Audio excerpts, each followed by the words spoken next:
Okay, guys, this is going to be my review. American Ninja Warrior Season 12, Finals 1. What did I think about it? I loved it. I think this was such a unique episode because it was kind of like an interesting case study. A study of what would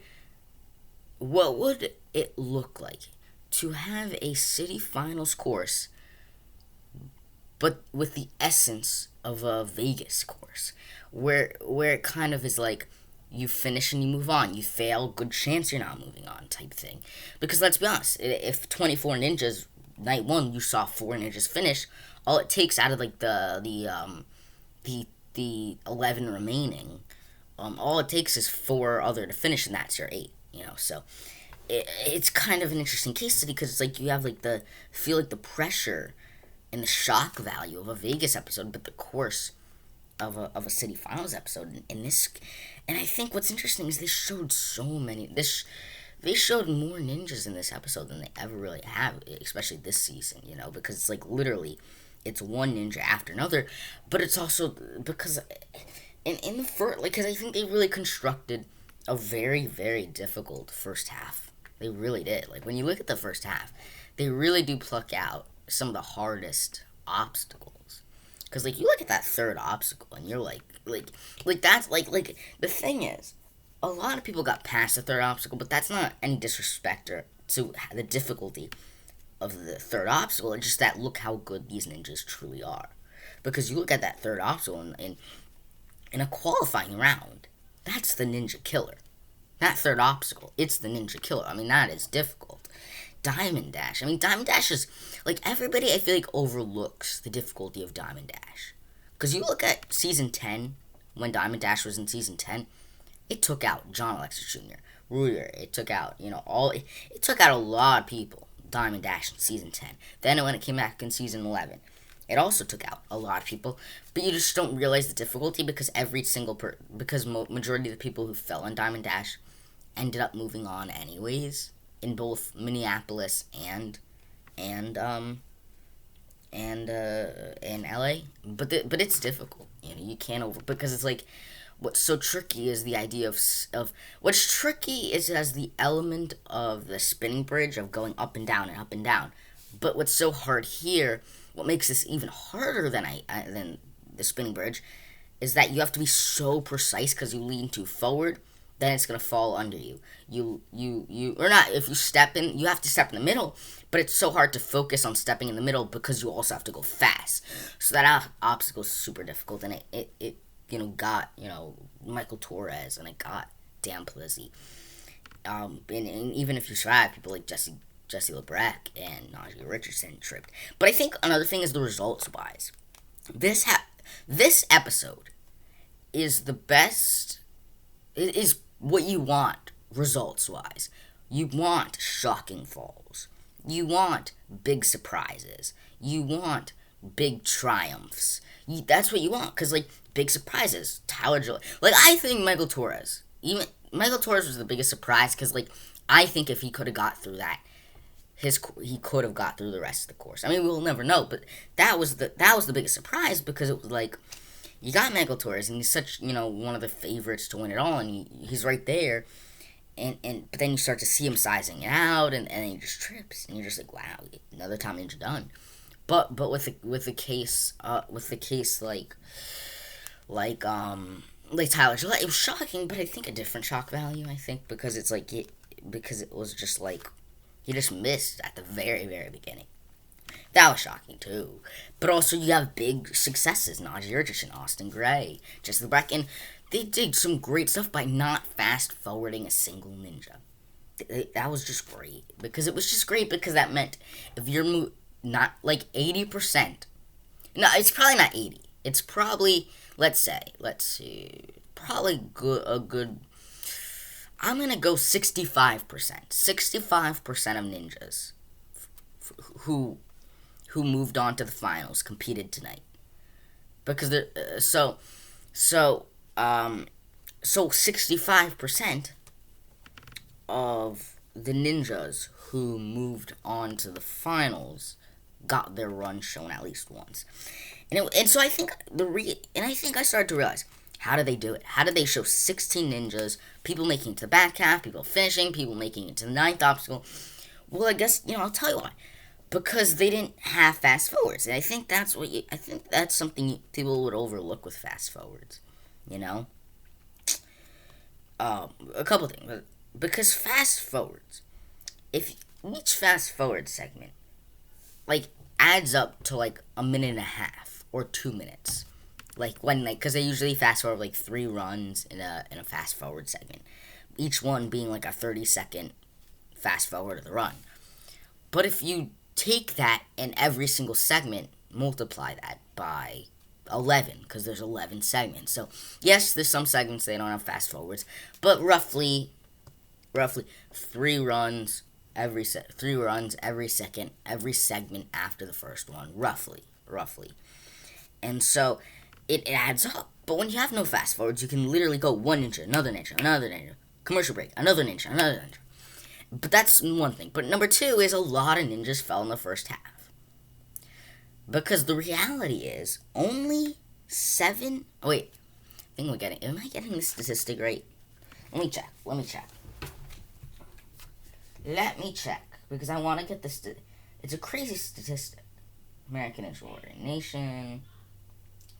Hold up. Night Season 12 complete results.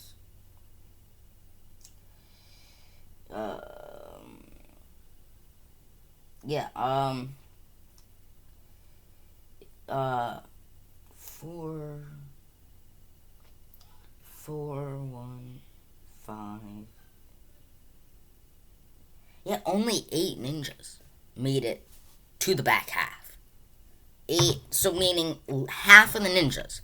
Because 16 ninjas, editing-wise, they showed. Because, yes, it's editing. They all competed in the same night. Get that stuff out there. So they all competed in the same night. It's just a matter of editing. So, anyways, 8 out of the 16 ninjas they showed made it to the back half. Half. And so, half of the ninjas they have to show made it to the back half. So that's not a lot. You know what I mean? So it's so they don't have to. So when they show 8 of the ninjas, they're falling on the first obstacle, second obstacle, third obstacle, particularly the third obstacle. So it's when they show 4 ninjas falling on the third obstacle, 1 ninja falling on the first, 2 ninjas falling on the second. It adds up to being that a lot of that they can show a lot because a lot of them don't do particularly great. But that's kind of the joy of it, is seeing such a diversity with the results. And to prove that this is such a hard course is you take the best of the best. About 65% of the best. And put them on this course where majority of them made it to the 9th obstacle, finished the course. You know what I mean? So it's these are guys who can win it all and are proven with that skill that they can win it all. And yet, even then, majority of them fall on the 3rd, the 2nd in some cases, the 4th, the 5th obstacle. But it was crazy because that's kind of what I thought was so crazy. It was literally people were falling left and right, and it was just so. And it was also great to see so many top ninjas because there was no real filler run, you could say, because literally every single one was a ninja. You were like, that's a great ninja. There wasn't any run that they just shoehorned in per se. It felt like every runner deserved to get airtime. You know what I mean? It wasn't just like last week, for example, Tage Harrington. Why did he get shown? You should have shown Sean Bryant. Why did Will Schlager get shown? Why did this guy get shown? But here, it felt like every ninja, you're like, yeah, that makes sense. He's a top ninja. He deserves to get shown. And I guess what I love about them breaking the finals kind of up into 2 parts, particularly the 10 obstacle part, is that all it is you can get to show more runs. Because I was questioning that. I was questioning how are they going to do it. Because because the power tower, the power tower, because let's look at this. Top 8 move on. In ANW, there's 11 segments. So there's 11 segments in ANW. So, but there's 11. So take this. There's 11 segments, and I'm thinking if there's 7 power tower races, right? Because it's like the first 4 is the first races, because it's top 8. 4 races, 2, 2, 2, 2, 2. Then it's top. Then is 2 races. There's 4 left, 2 races. Then the final race, 7 races. Each race is only about a minute and a half. So you can do like two power tower races in one segment if you really wanted to. And so I'm thinking like this only takes up the final quarter of the episode. It really does. Because when you think about it, it's just one race after another race after another race. Boom, boom, boom, boom, boom. And you could fill out the final like 3 or 4 segments with that. So they have enough time to show, like, kick it off. Adam Rail, kick it off. Daniel Gill. But it'll feel weird to see so much top ninjas fall, or not fall, but so many top ninjas get shown so early. Like, kicking off the night is Joe Moravsky. It's so weird. Clearly, whoever is in the second night is gonna get the fastest time. That's how they even do it in Vegas. Like the final, like the runner gets the fast. They're gonna do the same thing where it's the final runner gets the fastest time. You could bet that. But I had made predictions before this episode aired. I promise, because I'll you know how I'll promise it, because I'm not always right. These are my predictions, and I'm wrong in some of them. But so far, I'm right in a couple. So let me go over them for a second.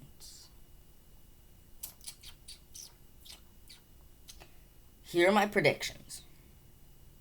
Joe Moravsky, Najee Richardson, Jesse LeBrack, Jake Murray, Daniel Gill, Jody Avila, Michael Torres, and Jamie Ron. Those were the top 8 that I predicted. Obviously, Michael Torres, dead wrong. Fell early. Jamie Ron, let's go over them. So Jamie Ron, he's in 7th place. Or no, sorry. 7th place? Is he? Let me look at his place. I think he's on set. I think he's 7th. Let me go check. Let me look at current leaderboard. Damn it. Current leaderboard. Right, so here's what it is. Jamie Ron is in 5th place. So, for Jamie Ron to get eliminated, 4 ninjas will have to get to the dragon faster than 3 minutes, 2 seconds. So, here's my thought process. There is, I believe, there is, let's see, there's 11 ninjas if you take out the one they have to cut out. There's really 12, but if taking out Drew, there's 11. So 11 ninjas, so there's 11 ninjas, right? And only 4 of them will have to make it to the dungeon faster than 3 minutes, 2 seconds.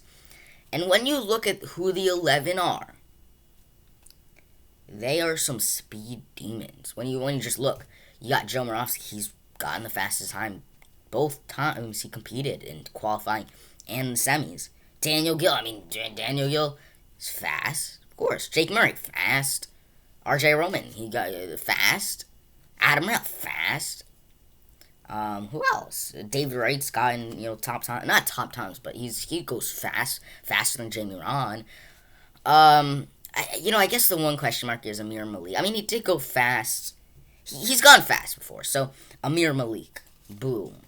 So these are fast guys, so if they can make it to the dungeon, if they can make it to Dragonback, they'll most likely be faster than Jamie Ron.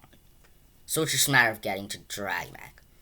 But this is going to be some stiff competition because I think the problem is, I think what I think it is I think it's hard because it's hard to note, especially in a round in a time so dire like this, where you just, it's so hard because it's like it's like this. This is kind of my weird analogy. You have to jump, but you have to jump in between these two cards. Look at the room for error between these two cards. You could overshoot it. You could land. You could, miss. You could, There's so much room for error to over jump this. See, so my little finger has to go right there, but it could overshoot it. It could do whatever. My point of the analogy is, there's so much room for error. Where to quote Tony Stark, I forgot the quote, but it's something like this. Here's what I do. Here's where I operate. Here's what not to do. And there, in that gray room over there, that's where you operate. Type thing. I forgot the quote, but it's something like that. This is where I operate. This is where not to do, and this is the gray area where you are. Type thing. Oh no, this is it. This is what I do. This is what I don't do. This is where you operate. The gray area. That's kind of what it feels like. Because you can't go slow, but you can't rush it. And so there's that gray area of where Opera even said it. Hurry up, but don't rush. He said it to Austin Gray in his run. So that's kind of what I feel like. And so when you look at a guy like Jamie Ron, who takes his time, and it's like on a normal course, getting to the 8th, 9th obstacle is good. It's good. It's great. But here, it's you gotta have some extra, sweet sauce to get through it. So it'll be interesting. It'll be very interesting to see where they kind of go with that, because it'll be so interesting because it's like these are the greats that are going to be eliminated one by one by one. I picked Jody Avila, and I'll tell you why I picked Jody Avila. It's because of editing. Because he's the final runner in qualifying. I guess it makes sense. He gets the fastest time. But he's the final runner in the city finals. Or semifinals, whatever. And then he follows the dungeon. So I'm like, why do they show him last? They're giving him so much airtime. They never really do that for Jody Avila. So I just figured, okay, he's probably going to do great. No. Same thing with Michael Torres. They always show him. I'm like, okay, I think he's going to do great. No.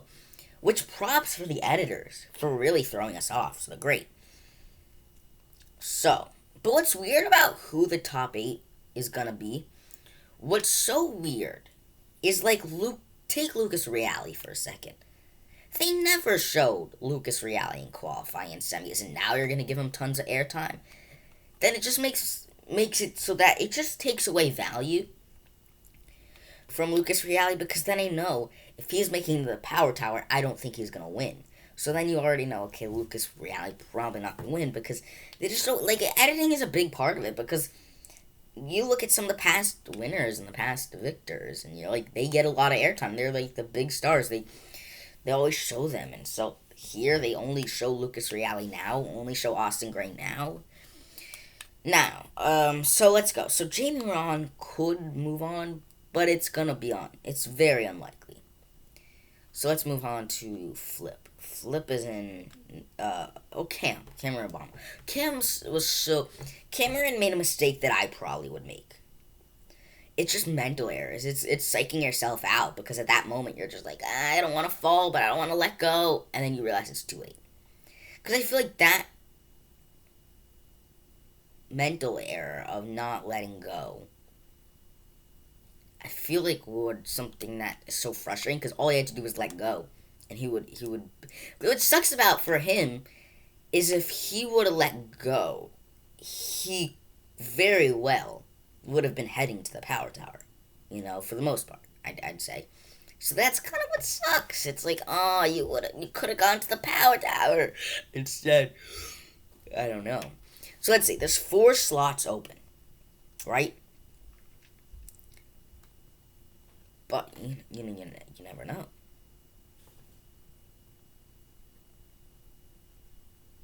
yeah, you never know who's gonna fall, who's gonna make it. Because like before this episode, I thought, oh yeah, Michael Torres, he's great, he's gonna do good. But then you watch the episode and you're like, no, he doesn't do great. He does quite poor type things. So it's like you never know.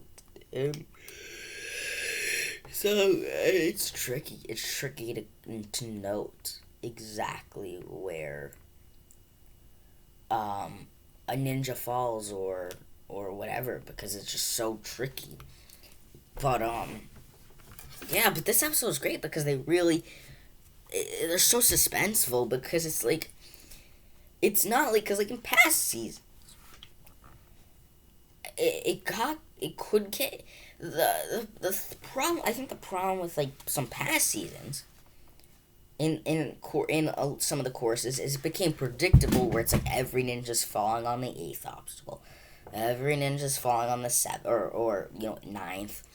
But here there was such a diverse group of ninjas as far as failing, because some ninjas fall on the first, or not first, some ninjas fall on the third and the second, and what I love is every single obstacle you have to hold your breath for these ninjas. And that's just what you need. Because even in every single course, there's always an obstacle where you're like, he got it.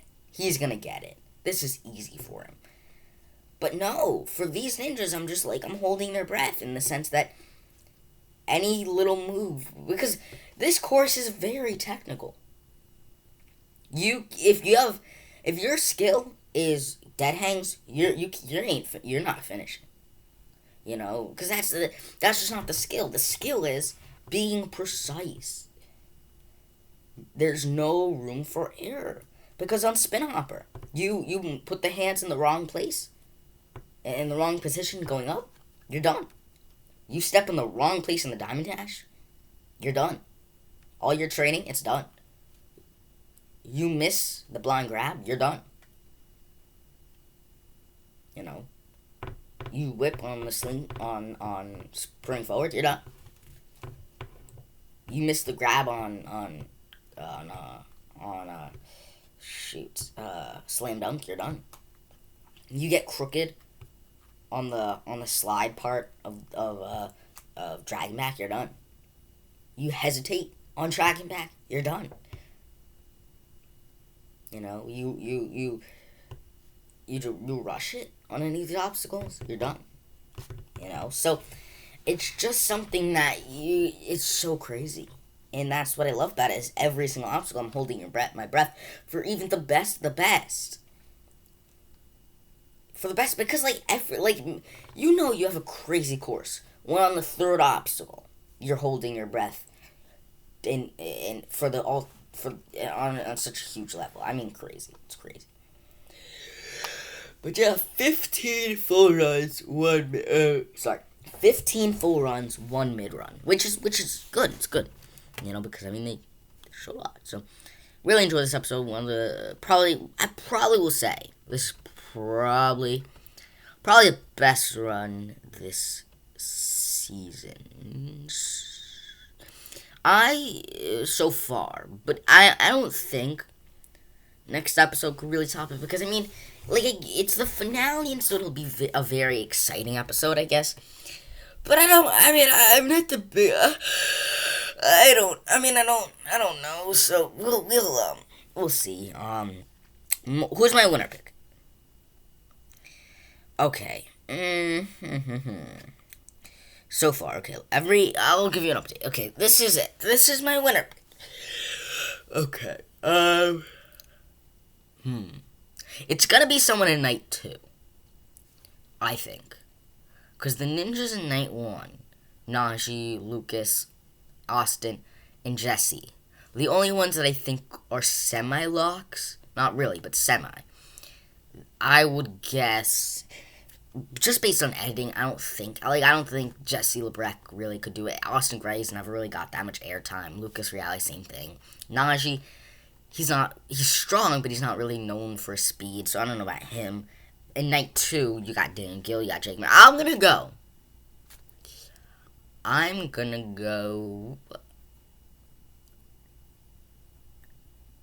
Oh god.